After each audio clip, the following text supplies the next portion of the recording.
103,4 FM Radio Musik Asli Indonesia. Oke, TV Mania, baik lagi ya di Inspirasi dan Mandiri di sesi Bincang Sehat. Dan tema kita siang hari ini adalah cacar monyet mewabah dan apa gejalanya dan seberapa bahayanya. Dan siang hari ini di studio sudah ada Dr. Ahmad Fahrian, ya, dokter umum Rumah Sakit Melati Karawaci Tangerang. Selamat siang, dokter. Ya, selamat siang Bang Tony. Apa kabar juga nih? Alhamdulillah, kabar sehat Bang. Oke. Ini berarti lagi nggak tugas di rumah sakit, bro? Iya, kebetulan saya lagi nggak tugas buat hari ini buat DFM Mania. Ini biasanya kalau sehari-hari DFM Mania, Dokter Rian ini jaga di ruang IGD. Ruang IGD tuh, luar biasa. Jadi harus standby terus untuk bisa nolong semua banyak orang, luar biasa ya.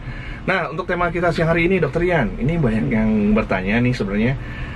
Jelasin dong, sebenarnya apa sih penyakit cacar monyet yang lagi viral saat ini nih? Wah, buat cacar monyet sendiri itu ya, dari namanya itu cacar monyet. Iya. Itu bentuknya tuh seperti cacar air mungkin ya. Seperti biasa seperti cacar air. Mungkin cacarnya disebabkan oleh virus.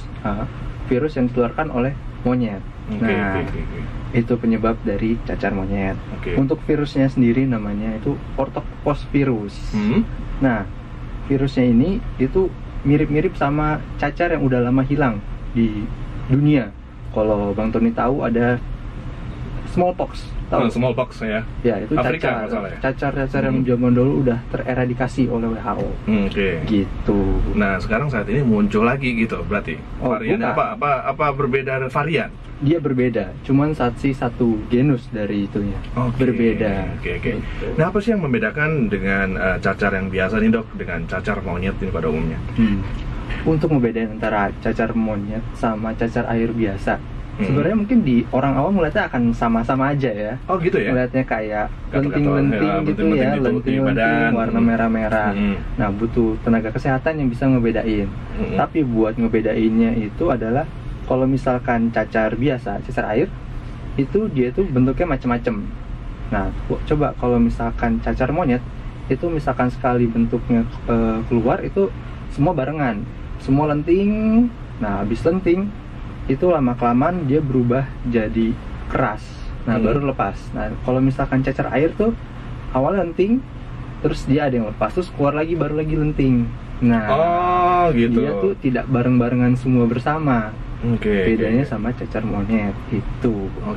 Tapi kalau gejalanya mungkin sama kali, demam-demamnya gitu ada nggak sih? Untuk gejalanya sendiri ya Bang Tony, karena ini kan sama-sama virus ya Bang Tony. Awal mulanya itu akan sama. Nah, awalnya bisa demam gitu ya, nyeri-nyeri tenggorokan. Nah, yang ngebedain itu bisa ada temuan pembengkakan kelenjar getah bening yang suka ada di leher atau di ketiak atau di bagian selangkangan. Jadi radang, bengkak gitu ya? Iya, bengkak gitu, karena emang proses virusnya itu masuk ke kelenjar getah bening. Oke. Nah, ini penularannya ini apa nih? Airborne atau bagaimana? Wah, menarik banget. Kalau misalkan penularannya ya, untuk sampai sekarang yang saya baca dari WHO atau dari Kemenkes itu masih bilang bentuknya itu adalah droplet. Atau menggunakan kontak langsung dengan cairan.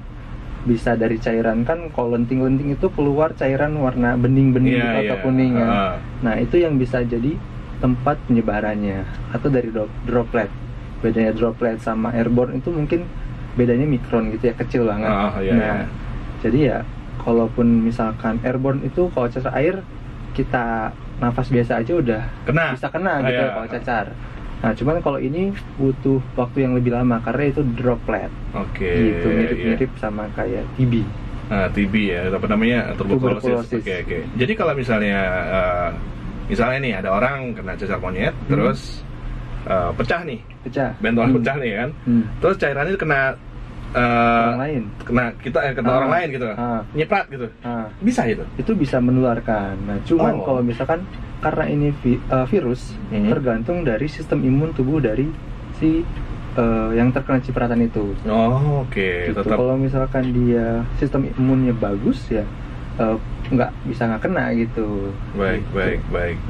Nah, apa yang terjadi kalau misalnya penyakit ini dibiarkan?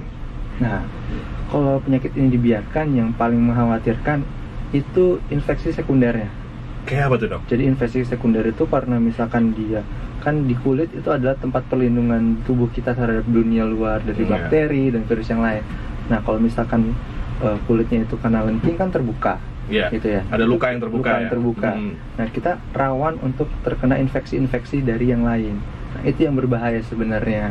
Gitu. Kalau misalkan kita ngomongin infeksi virusnya aja ya, kalau kita biarin, yang penting jaga kebersihannya, nggak kena infeksi sekunder itu, mudah-mudahan sih aman-aman aja. Karena kan kemungkinan untuk angka kematiannya itu kecil untuk si cacar monyet, walaupun lebih besar dibandingkan cacar air ya. Oke. Sebenarnya kalau misalnya dilihat dari penyakit apa namanya cacar monyet gitu kan, ini dari negara mana sih sebenarnya? Untuk terdeteksi pertama kali di mana sih? Kalau pertama kali sejarah nih ya. Untuk pertamanya itu di Denmark ya sebenarnya ya. Di Denmark. Untuk pertama kali ketahuan ada penyakit cacar monyetnya itu di Denmark ketahuan. Ini nih ada cacar monyetnya di seekor monyet. Nah, itu di Denmark sebenarnya pertama memang yang terdeteksi adalah dari hewan. Pertama di hewan. Ada hewan yang monyet yang sakit gitu. Katanya sih hewannya sakit gitu ya. Pas dicek ternyata ada virus. Nah, namanya cacar monyet. Nah, makanya itulah cacar monyet. Nah, cuman untuk ada orang yang bilang juga percaya kalau misalkan cacar monyet itu di Afrika itu udah lama banget. Sebelum Denmark tahu udah ada cacar monyet itu sebenarnya. Gitu, di Afrika udah ada. Oke. Walaupun tadi Dokter Rian sempat bilang nih DP Mania bahwa tingkat kematian dari cacar monyet ini rendah ya. Rendah. Tapi cukup diwaspadai karena memang penularannya ini dari virus dan boleh dibilang gampang banget penularannya. Gitu. Dan sebenarnya kalau ngomongin cacar monyet ini, Dok, sebenarnya ada nggak sih obatnya, bisa disembuhin nggak sih? Untuk pengobatan saat ini ya belum ada yang spesifik buat ke cacar monyet karena ya tahu sendiri ya, untuk virus cacar monyet ini kan masih belum banyak, jadi pembuatan obatnya juga belum ada yang spesifik khusus cacar monyet. Jadi untuk misalkan pengobatan orang yang kita curigai cacar monyet, itu pengobatannya hanya pengobatan mungkin kalau misalkan dia demam dikasih obat demam ya, obat tenggorokannya nyeri dikasih obat buat ngurangin nyeri tenggorokan, cairan, vitamin kayak gitu sih buat penanganan di cacar monyet. Nah, kalau biasanya penyakit cacar monyet ini ketika dirawat dia membutuhkan berapa hari untuk sembuh kira-kira, Dok? Untuk perjalanan penyakit dari cacar monyet sendiri itu bisa mulai dari 5 hari sampai 21 hari. Itu butuh 3 minggu lah, maksimal 3 minggu untuk mulai dari awal dia lenting-lenting yang isinya cairan bening hingga jadi yang kropeng-kropeng dan rontok, itu lenting-lentingnya itu butuh kurang lebih 3 minggu. Gitu yang kalau saya baca. Dok, kalau bisa nih, Dok, jika ada orang nih terpapar virus cacar monyet gitu kan, apa yang harus dilakukan sama DFM Mania mungkin? Apa bisa nggak sih orang itu rawat di rumah aja atau harus rawat di rumah sakit? Untuk perawatannya sendiri ya, sebenarnya kalau misalkan orang itu bisa mengisolasi dirinya bener-bener, terus orang yang merawatnya itu pakai alat pelindung diri mulai dari sarung tangan, masker, apron, itu sebenarnya bisa dirawat di rumah. Cuman kan sulit ya buat menjaga biar orang itu nggak menyebar ke yang merawat, nanti ntar terkena, malah jadi ada 2 orang yang kena penyakitnya. Jadi kan lebih baik kalau bisa dibawa aja ke rumah sakit biar dia diisolasi di rumah sakit. Gitu. Atau menghindari juga penularan lebih banyak lagi ya. Betul, apalagi harus ngebersihin kain-kainnya, baju, itu kan tempat-tempat rentan ya? Rentan untuk menular ya? Cairan-cairan tubuh itu dinempel di baju-baju, ya kan? Kalau dia tidur spray, itu juga bisa. Kalau misalkan nanti yang bersihinnya tidak bagus gitu ya, tidak pakai alat pelindung diri, dia pakai sarung tangan, nah itu dia bisa terkena juga kan dari cairan tubuh. Nah, Dok, ini sebenarnya pertanyaan konyol sebenarnya sih. Saya penasarannya gitu kan. Kayak misalnya penyakit-penyakit yang kita dengar gitu ya, yang ada di luar negeri, tiba-tiba nongol juga di negara kita gitu. Itu sebenarnya siklusnya seperti apa sih? Kayak misalnya cacar monyet nih. Ya mudah-mudahan sih nggak ada di Indonesia ya. Cuman kalau kita ngelihat kasus kemarin COVID yang katanya cuma ada di Cina gitu kan, akhirnya bisa ke Indonesia juga gitu. Itu sebenarnya dibawa bagaimana sih virus itu maksudnya traveling bisa nyebar gitu. Oke. Buat virus, karena setiap virus tuh beda-beda ya. Apalagi kita ngomongin virus, nggak bisa ngomongin satu virus caranya sama nggak bisa kita. Nggak bisa diklasifikasiin gitu ya. Bisa. Kita harus ya kita mau ngomongin cacar virus ya dia punya caranya sendiri. Cacar air dia ada caranya sendiri. Oke. Untuk virus yang lagi ramai COVID ada caranya sendiri. Nah jadi kalau misalkan untuk menghindari biar nggak terkena virus-virus tersebut, ya kita tinggal melindungi diri dengan cara yang mulai dari cuci tangan, sesimpel cuci tangan sebelum kita makan, setelah kita makan cuci tangan, pakai masker kalau berpergian. Kalau misalkan ada yang sakit ya kita pakai masker aja, kadang batuk-batuk ya. Cukup dari kayak gitu hal-hal kecil yang kita menjaga kebersihan itu bisa mengurangi penularan dari virus-virus. Oke, jadi kembali lagi ya bahwa semua itu berbalik kepada diri kita sendiri, bagaimana kita menjaga kebersihan diri nih Mania. Jadilah menjaga kebersihan diri itu menjadi budaya yang yang harus kita junjung tinggi lah ya. Apalagi kemarin kan kita udah kena COVID ya dan hampir masuk endemi nih. Cuman kemarin kan sempat kelihatan katanya udah mau naik lagi, tapi mudah-mudahan kan. Ini ada pertanyaan nih dok, ini mungkin agak odd ya, tapi nggak apa-apa lah ya. Ada Teh Nurs nanya nih, selamat siang Bang Tony, belum lama tetangga dekat rumah, beda satu rumah dengan aku, kena penyakit demam berdarah. Dan tentu ini disebabkan oleh nyamuk ya. Iya, memang akhir-akhir ini banyak sekali nyamuk di rumahku. Jadi was-was nih kalau ketularan. Ada cucu datang terus tidur, kan nyamuk itu datangnya di pagi dan siang hari. Kalau enggak sih yang ku mau tanyakan, apa tanda-tanda dari nyamuk DB tersebut? Jadi kalau cucu tidur aku jagain, takutnya digigit. Mohon penjelasannya Dokter Rian, terima kasih. Oke. Terima kasih Tenur untuk pertanyaannya ya. Buat nyamuk DB berarti kita ngomongin demam berdarah ya. Demam berdarah ya. Untuk tanda-tandanya emang lagi rame sih ya demam berdarah. Saya selama di GD juga emang lagi banyak. Oh gitu ya? Lagi banyak gitu? Lagi meningkat untuk demam berdarah. Untuk sedikit demam berdarah sendiri karena jadi demam, mungkin yang paling utama adalah demamnya. Kalau misalkan udah ngerasa tadi cucunya ya ngerasa demam gitu, mulai menggigil gitu, atau ada cucunya kalau udah agak gede mulai lemes-lemes, nah itu mungkin bisa tanda-tanda ke arah demam berdarah. Apalagi kalau misalkan ada nyeri-nyeri di bagian kaki ataupun tangan gitu ya, yang nyeri-nyeri di bagian ototnya. Oh gitu ya. Demamnya tuh hampir mirip-mirip sama kena tipes nggak sih dok?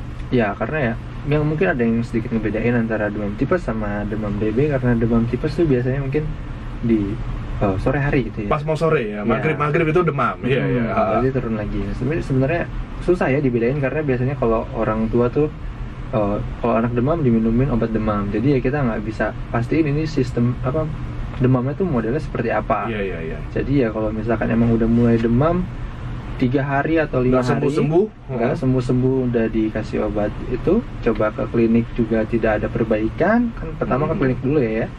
Ke klinik yang dekat-dekat rumah aja, tanya ke dokternya di situ, ini kira-kira penyebabnya apa. Kalau emang kata dokternya, ini demam berdarah, ada merah-merah, apalagi ada merah-merah di tangan, bintik merah juga, arah demam berdarah, ya, dan anaknya lemes-lemes bisa dibawa ke rumah sakit untuk dirawat inap. Kalau misalkan kliniknya nggak punya bed untuk rawat inap.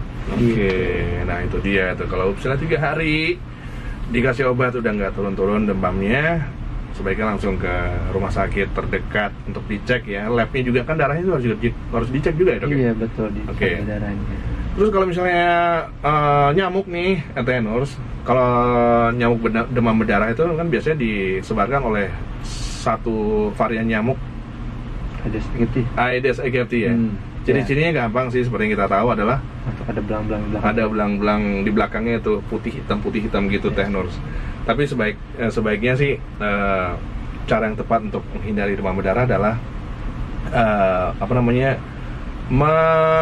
membersihkan semua tempat-tempat yang diduga menjadi sumbernya atau menjadi sarangnya. Soalnya nih nyamuknya kalau nggak salah ini suka banget ya air ini ya, air bersih justru ya. Kubangan air gitu ya. Kalau misalkan pakai gayung mandi gitu ya, pakai bak mandi gitu ya, bak mandinya harus sering dikuras. Nah, itu dia. Jentik nyamuknya itu. Terus juga pokoknya yang ada genangan air sebisa mungkin dibersihkan. Ada Mama Dea berikutnya. Assalamualaikum Bang Tony, mau tanya sama dokter, dok, perbedaan cacar monyet sama cacar api atau cacar air itu di mana? Terus kalau dulu zaman aku kecil kena cacar, justru sebaliknya malah ditularkan, biar nanti besar nggak kena lagi gitu kata orang dulu, virus bahaya gitu kan, harus keluar dari tubuh. Bener nggak dok? Makasih jawabnya dokter katanya ya. Iya. Oke. Tadi ada baru lagi cacar api, jadi ada memang banyak ya cacar-cacar. Ada ya? Cacar api ada ya? Baru denger deh. Ya. Biasa orang nyebut cacar api itu dia bentuknya itu mungkin semua sama ya, cacar itu semua sama ya, lenting-lenting gitu yang kayak orang-orang kapalan gitu di permukaan tubuh gitu ya. Bedanya untuk kalau misalkan cacar, paling gampang cacar api itu tidak di seluruh badan, dia hanya sebagian kecil dari punggung ataupun perut. Nah untuk ukurannya juga macam-macam gitu ya, jadi susah buat dibedakan. Nah untuk cacar air sendiri, kalau cacar air itu dia kecil-kecil, lenting-lentingnya dan tersebarnya paling banyak di badan. Di badannya itu beda dengan cacar api. Kalau cacar api misalkan satu sisi aja gitu ya. Jadi kalau misalkan di cacar air itu bisa satu punggung lenting-lenting keluar gitu, satu badan lenting keluar. Tapi biasanya di cacar air itu jarang banget kena di telapak tangan atau telapak kaki. Itu yang paling bisa ngebedain. Kalau misalkan telapak tangan, telapak kaki buat cacar air tuh jarang banget ada kasusnya, paling di punggungnya aja. Nah, tapi kalau misalkan di cacar monyet sendiri ya, dia malah lebih mungkin buat di telapak tangan dan telapak kaki untuk bentuk-bentuk cacarnya. Tapi yang dibedakan yang tadi itu, untuk cacar monyet sendiri paling kebanyakan adalah daerah leher ke atas, di daerah kepala gitu, sama ada di perbesaran kelenjar getah beningnya. Jadi di bawah leher ya? Di bawah leher kepala ke atas. Leher gitu kepala ya. ke atas ya. Oke. Udah jelas ya, Mama Dea. Jadi seperti itu. Dan dok, ini sebelum kita mengakhiri bincang-bincang kita siang hari ini, apa sih pesan dari dokter untuk DFM mania yang mungkin belum tahu atau belum paham mengenai virus cacar monyet ini? Ya, untuk DFM mania, untuk masalah cacar monyet ini memang masih belum ada di Indonesia. Tapi kita harus tetap waspada dengan adanya cacar monyet ini dengan cara yang tadi, menjaga kebersihan dan kesehatan diri dan keluarga. Nah, untuk kalau misalkan orang-orang yang kita curigai terkena dari cacar monyet ya, jangan dikucilkan. Karena kita terlalu takut dengan takut ketularan cacar monyet, kita jangan mengucilkan mereka. Kita ya beri support kepada tetangga atau keluarga kita yang terkena penyakit itu agar datang ke rumah sakit atau pelayanan kesehatan terdekat di rumahnya. Dan jangan lupa ketika menghandle orang yang terkena cacar, gunakan sebaiknya alat pelindung diri ya. Dokter Ian, terima kasih nih buat ngobrol-ngobrolnya siang hari ini ya. Dan mudah-mudahan kita bisa ketemu lagi ya. Dan salam juga buat teman-teman di Rumah Sakit Melati Karawaci Tangerang. Siap Bang Tony. Terima kasih Dokter Ian. Selamat siang. Selamat siang Bang Tony.